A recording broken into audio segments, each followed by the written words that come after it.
Hey everybody, good morning. Thanks for joining me this morning here in my favorite spot, Tasley Canyon, locally. Today we are not going to do a Tarot Tuesday. It was my intention once again to sort of set out to do a tarot card list Tarot Tuesday, like what happened last week.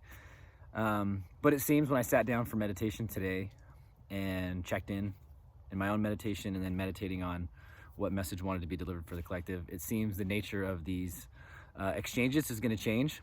And what feels really cool about it is that the tarot cards for me, I found tarot when I was a teenager. My parents were curious. We had a deck around the house, and we used to pull and use the cards and read about them and all that stuff. And for a very long time, I relied on using tarot as a way to check in with energy, and I still do. But very seldomly, I should say much less seldomly now than in the past. And the reason that is because the tarot cards really are just a tool. They're just, they're symbols, they're pictures and images, and there's sort of these assigned meanings to the cards that help give us a language to deciphering the language of energy and what wants to be expressed when we're seeking guidance from God and from our guides and from loving awareness. So last week, as I'm being called personally to step into more and more of my intuitive channel and relying less and less on tools and things outside of myself, but relying on my direct connection to guide my life, I left the Tarot Tuesday cards last week, and I was asked to do the Tarot Tuesday without tarot cards, but I still relied on the meanings of the tarot cards to get us through the week. Well, today we all take a jump together, you and I, as the nature of the Tarot Tuesday is going to shift, so that you too aren't necessarily reliant on the cards. Because at the end of the day, what using tarot or any of these tools that we have at our disposal, these metaphysical tools that we have at our disposal, all they do is substitute for our own intuition, our own ability to decipher the language of spirit, our ability to sort of dialogue with God and with our healing and helping spirits that guide us on our journey back to God's love and back to being an expression, the highest expression of God's loving will that we can possibly be. All that stuff, they're tools that we can use. But the thing is that we've been equipped. We are an intuitive instrument, us as people and beings. We are an intuitive instrument that has that direct connection, and part of what I'm called to do is to teach people how to open up to their intuitive senses, how to use them to dialogue directly with God's loving awareness, with the guidance, with spirit, to help us be the highest living, breathing expression of God's loving awareness we possibly can be. So with all that said, moving forward, these messages on Tuesdays are no longer going to be tarot card readings. They're going to be questions and information that come through in my session with in meditation. And so basically I get to just kind of facilitate a session that I would facilitate.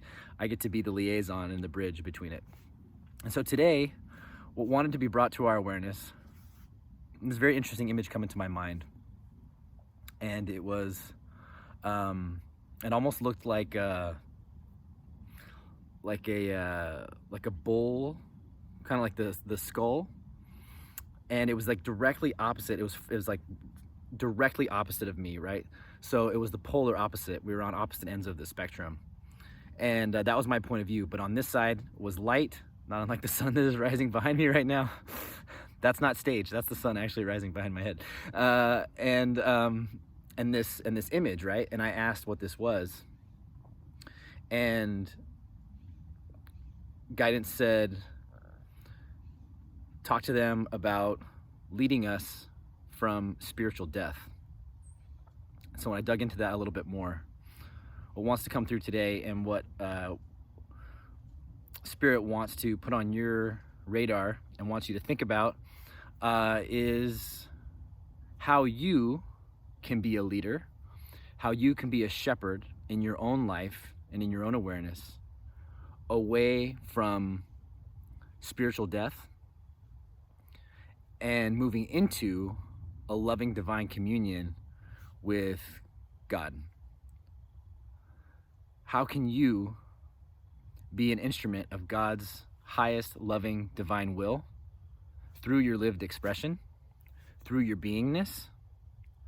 And that is the question that is being posed to you this week to meditate on and to reflect on and to sort of answer for yourself. But not for yourself or not by yourself, but the encouragement is to get into prayer, get into meditation, set the intention to connect to God's loving awareness, to connect to your spiritual guidance. Get quiet, get still, and ask the question, God, how can I be an instrument of your will? How can I be a highest expression of your loving awareness? How can I be a vessel for your loving truth in this particular moment?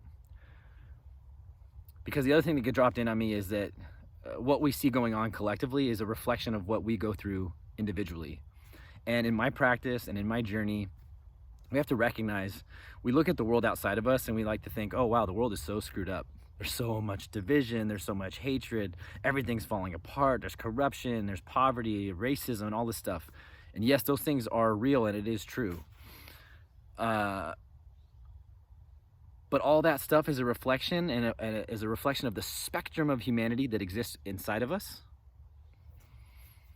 And so our role as a conscious citizen, our role as a spiritual being, our role as a child of God who has been crafted in the image and likeness of God, who is here to be a living, breathing expression of God's loving awareness, our role in transforming all of that is to tackle that stuff inside of us and let the ripple effects be what they're going to be.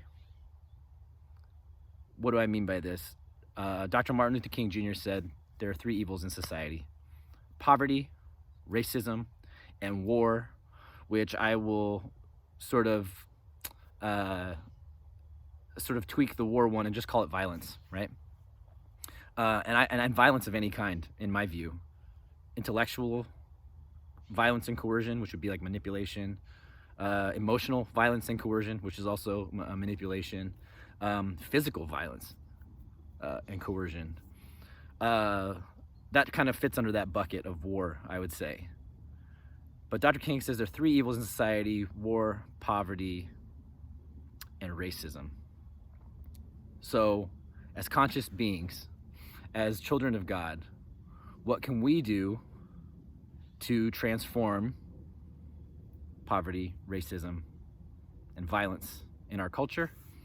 Well, we get into prayer, we get into meditation, and we build our relationship with God, and we ask, how do I show up in relationship? How do I show up in relationship to those things? God, give me the courage and the strength to transform these dimensions of myself, whether it's a mindset that makes me feel like I'm not deserving of love or being cared for, being provided for. We get to look at those things inside of ourselves. We get to look at the racism and any of those other dimensions of our experience that divide us from one another, that divide us from our common shared humanity, anything that divides us from our relationship as children of God, as siblings of God. We're going to look at those things.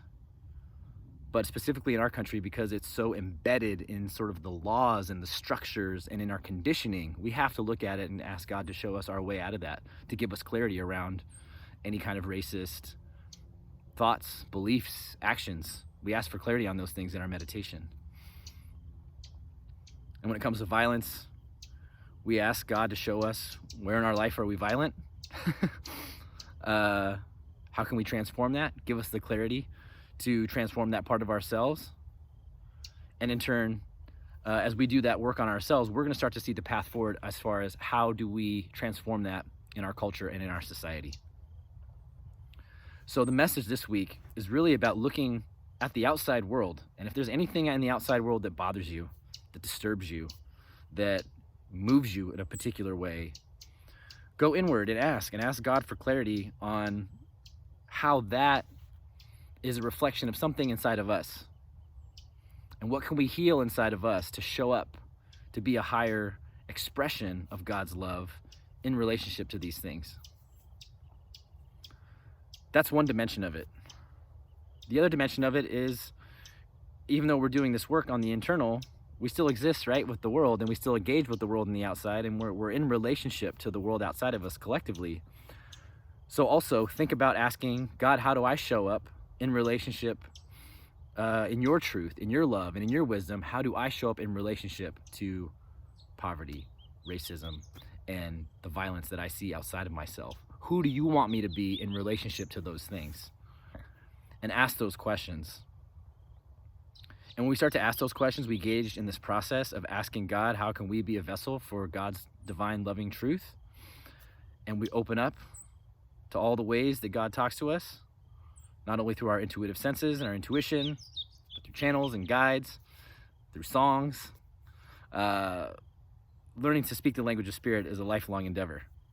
But if we ask, Jesus said, ask and you shall receive, knock and the door will be open.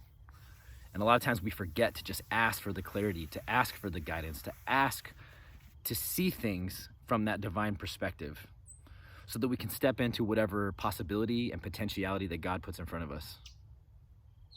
So in that way, this week, whatever resonates for you, whatever part of this message resonates for you, take some time to sit in prayer and silent meditation, go out on a hike, sit in nature where it's quiet, put on some good tunes or whatever in a nice secret, sacred space for yourself, and have this dialogue and ask God, God, how can I be a vessel for your highest love and truth?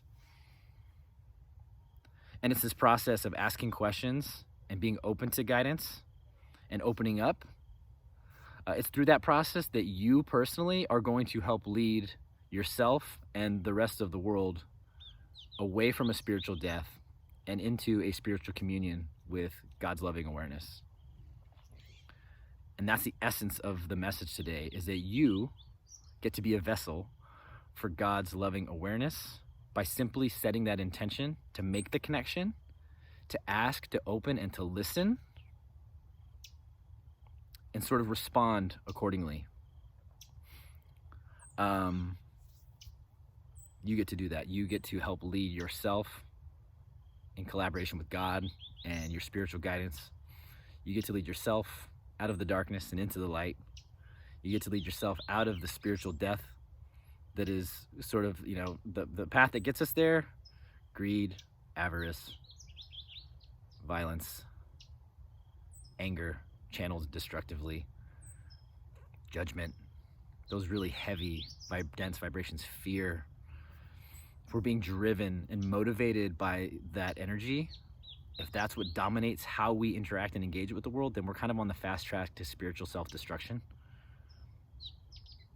If our self-interest matters more than anything, our small self-interest, meaning human stuff, so having power, being super greedy, not affording others the opportunity to just live and be and to enjoy their own spiritual journey, well, then we're on the path to spiritual self-destruction. So by you taking it upon yourself to get into prayer, get into meditation, to connect to God, to connect to the guidance that God wants to provide, to ask and listen, how can I be a vessel for your highest good, for your will? How can I show up in relationship to, let's say, what Dr. King called the three evils of society? God, who do you want me to be in relationship to poverty? God, who do you want me to be in relationship to racism? Who do you want me to be in relationship to violence? Because at the end of the day, the reason why those three things are so evil, both inside of us and outside of us, is because they divorce us from the opportunity to experience divine revelation, if that makes sense. If we're all children of God and we have a divine right to live and breathe and be here, just as the trees and the birds and the deer and the rabbits that are running around get to sort of peacefully exist in this very natural way. If we're here on this planet, every living being has a right to be here, and has a right to not have its life cut short without its own awareness or without consent. Poverty, racism, and violence all are obstructions to us living and realizing and expressing God's loving truth inside of us. I don't know about you. I don't want to be the reason someone doesn't experience that doesn't experience a communion with God. I want to lead people back to God and to that loving place, not be the reason why they struggle so much or they're hurting so much that they can't get back there. So the message for the week is ask God this week, how can you be a vessel for God's loving truth in your life every single day and lead not only yourself but others away from spiritual death and into communion with God? Have a beautiful day.